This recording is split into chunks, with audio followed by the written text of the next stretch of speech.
He's a victim because his wife is leaving him. He's a victim because Candace Owens alluded to him going through a hard time. His children are victims. He's now taken on the victim role. The same person who tells you can't be a victim. Steven Crowder is going through a divorce. He's going through a divorce, which is sad. I think divorce is unfortunate, even if it's the best thing. And I know a lot of people who have fought to stay married and it just hasn't worked. And I know that they're a lot happier now that they're divorced. I don't think divorce is, bad. I guess like, quote unquote bad. It can be good, but it's always hard. It's a lot. It brings up a lot of emotions, especially when one person wants it, one person doesn't. There's a lot going on there. But we're going to talk a little bit about what Steven Crowder has to say here and how he reacts to this, how he responds to it, and what we can maybe learn from this. Because Steven Crowder is someone who is dedicated to controversy, to fighting, to conflict, to triggering people. He gets off on it, right? It's his thing. And there's some stuff he's done that's been pretty decent, like the prove me wrong type stuff on college campuses. I mean, there's some of that stuff's objectively pretty fun. But generally speaking, he just does what I don't think he believes half the shit he says, like many political commentators out there. And I think that he is doing what he is doing to be kind of grandiose and be kind of a troll, which is fine. If that's what you want to do for your business, like be my guest, not a problem, whatever. You're free to do your own thing. But I take a principled stance, as you guys know, on calling out ways that we are being manipulated. And when you can see someone in this state, you can understand where he's at, what he's doing, and maybe you can take something away from it to apply to your own life when you're seeing this, because like, as we've just spoken about, like you're incentivized to be in fight or flight, right? Your nervous system is like everything benefits commercially from your nervous system being ramped up and you being in fight or flight, right? You make snap decisions. You don't make good judgments. You get angry, you post something, you scroll, you do whatever. Right. And just because Steven Crowder is a pro Second Amendment guy does not mean he actually gives a fuck about you. And I think sometimes those like, somebody has the same ideas as me or believes or pretends to believe in the same things I believe in. So therefore that person must have my best interest at heart. That's not necessarily the case. So let's just dive into this and we'll kind of break it down. Steven Crowder, let's hear it. We're going to play this whole thing. It says Steven Crowder drops the news on Rumble that he's going through a divorce, basically accuses Candace Owens of extortion and hints he might take legal action. I have been living with a proverbial boot on my neck for going on years now. Since 2021, I've been living through what has increasingly been a horrendous divorce. Now, let me say on the outset, to be clear, there is no infidelity, any kind of physical abuse at all on either side. And no, this was not my choice. My then wife decided that she didn't want to be married anymore. And in the state of Texas, that is completely permitted. It's been the most heartbreaking experience of my life, what I consider to be my deepest personal failure. And just so you know, my opinions on parenting and families have not changed. I've always believed that children need a mom and a dad, that divorce is horrible. And I still believe that children need a mom and a dad and that divorce is horrible. But in today's legal system, my beliefs don't matter. In Texas, divorce is permitted when one party wants it, period. So for well over a year. So look at what he's alluding to there, right? Like this is a person who's pro-freedom or purports to be pro-freedom, who's suggesting that he doesn't think that divorce should be legal because he doesn't want to get a divorce. I mean, I understand, again, I think it's better if families stay intact, if it's a healthy dynamic. Clearly, if your wife didn't want to be with you anymore, it wasn't a healthy dynamic for her, and she thought she'd be better off not married to you. And that's the case. I don't think that there should be some kind of legal barrier to her making that decision for herself. But that's what the pro-freedom Steven Crowder is alluding to here. Do you see how this can be a window into the way this guy thinks? And this is not just him. This isn't exclusive to him. I don't really care about his personal life, right? I don't really want to expose his personal life, but he's putting this out there. And this gives us a deeper look into how people are being ginned up into this fury over one another, right? By people like Steven. And I don't think that his words equate to violence. I don't know. He's free to say whatever he wants.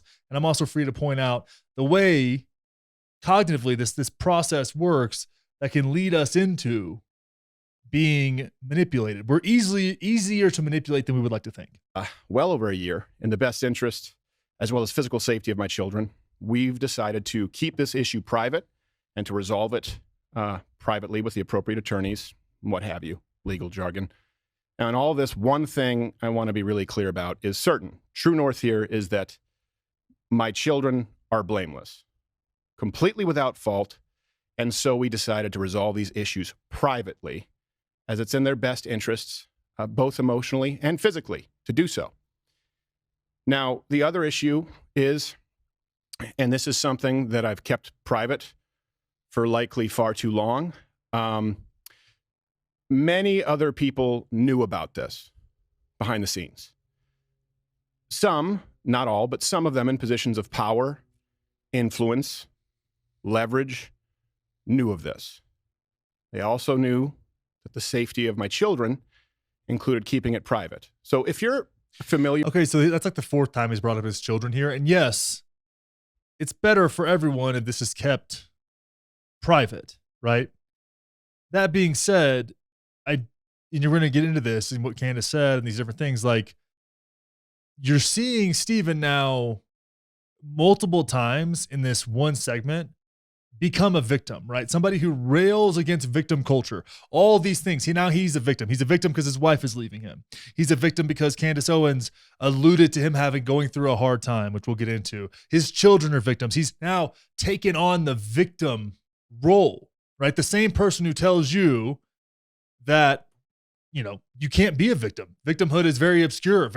Now is taking on the victim role. So the person, you see what I'm saying? How this deep-seated hypocrisy, right? Which is the result of narcissism. And as somebody who rates high in narcissism, let's be real. I'm sitting in front of a camera right now. I get it, right? It's something you have to be really keenly aware of when you rank high in something like that. And it takes self-awareness and it takes being humbled, right? But you'll see Stephen surrounds himself with yes men. And this is the type of people that we have influencing a lot of discourse when they're telling you that no one else can be a victim, but I can be a victim. Ben Shapiro does the same thing. It's very odd. Here with the idea of extortion, then you know the feeling well. Now, some of these threats were so thinly veiled that I'm frankly surprised you didn't all guess immediately. Stephen has a lot going on, I guess is the best way to say it. He has a lot going on, and that should be clear because people don't do stuff like this if there's not a lot going on in their lives. I would like to implore my audience and everybody that isn't paying attention to this situation not to condemn him, but to pray for him. Sometimes people need a prayer. Sometimes people need a scripture. Stephen purports to be a Christian. I am unsure at this moment if it is my place to say more than that. Maybe if I feel in further defense, some things should be said, or maybe if I feel that the public has a right to understand certain circumstances. Well, my children have a right to privacy. Now, some other issues have been, or I should say... Okay, so this is a person who's saying his children have a right to privacy. Now, what this is alluding to, what Candace was saying there, was in response to Stephen throwing a temper tantrum because the Daily Wire offered him $10 million or something like that. Some absurd amount of money to come over to the Daily Wire. And then Stephen recorded a private phone call with Jeremy Boring, who, again, I don't like really any of these people that much, right? I like what Candace does with the vaccine stuff, but that's where her and I overlap on the Venn diagram in very few spots. So Stephen violates someone else's privacy, shares that publicly, takes things out of context, cries like a little bitch about getting $10 or $50 million, whatever sum of money that was that the Daily Wire offered him, throws a tantrum. Candace says he's going through a lot, right? And Stephen takes on more of a victim role here. He's getting deep into the victim status here. Right now, she's extorting him by threatening to expose the privacy in his life because of his kids. And notice how a lot of people do this. It's because of the kids on either side of the aisle, right? Trans kids are going to commit suicide if they don't get, gender affirming care before they're 11 years old, or, the groomers and the other things. It's like always about the kids, right? That's a way to cater to your emotions, right? Because everybody gets emotionally invested when it comes to protecting children and whatever you may deem protecting them, even if it's erroneous. So look at what's going on here, right? We're digging a little bit deeper here into this. And we're seeing a bastion of the right take on full victim status here. And I guess he is going through a lot, but he's projecting that out onto other people where that blame really makes no sense. Inferences have been more pernicious behind the scenes with demands and threats to use this information that they believe would be. Prove it, right? Prove it. That's the case. We've already established that you'll share private phone calls and different things like that. So prove it, Stephen. If there are more threats, screenshots, share it. But you're lying. That's what's going on. You're lying because you're taking on the crazy victim role. This is the same guy during like the Me Too movement who was like, well, women need to be able to prove it. Prove it then, Stephen. Let's continue. So publicly embarrassing to me and my wife at a difficult time that it could be used, knowingly putting my children in harm's way. So still don't understand why your children are in harm's Christians, way. Conservatives, and allies. And now they've both kind of catered to their faith, right? Candace says Stephen purports to be a Christian, and he's like, well, these people that claim to be Christians are trying to extort me. You see how that gets thrown around too? It's like, but are they the real Christians? And that's one thing Christians do a lot is like, well, the people that don't do what I see as Christianity aren't real Christians. As if they don't believe the exact same thing about you, and it's not equally as valid. Right? So see that there. That's another way that you get, okay, now we've got the kids involved, and now we've got your beliefs involved. Right? Something you also care deeply about. The structure, right? The scaffolding of your life. We now involve that and using that to manipulate you to take my side. This is gaslighting. Big time. And the reason I'm playing this is for that reason. To show like how this works and how subtle it is. Especially if you're a fan. It's really easy to get people in this trap. Not in my book.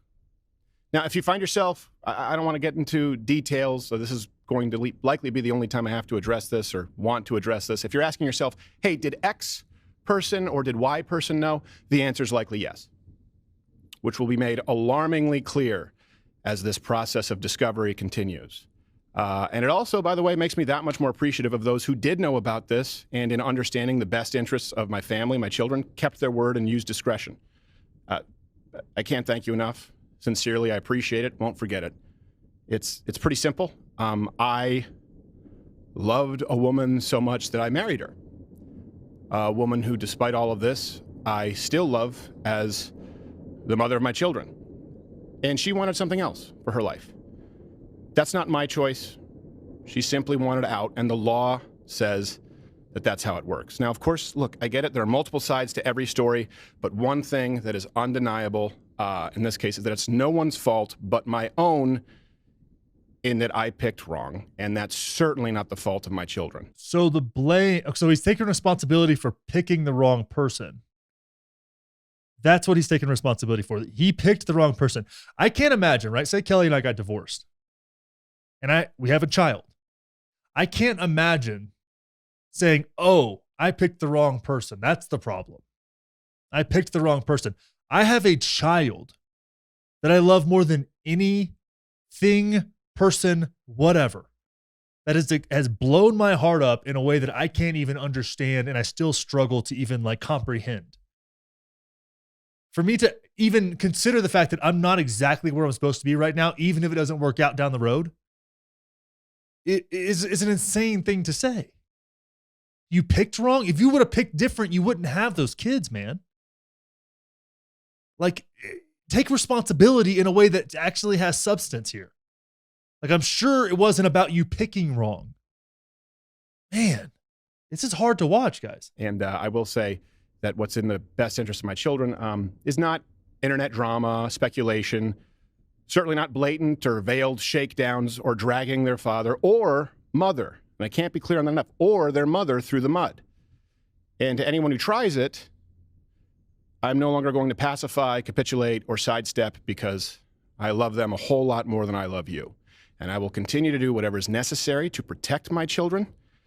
Discussing the divorce any further on social media or on this show or in any public space is not what's best for them.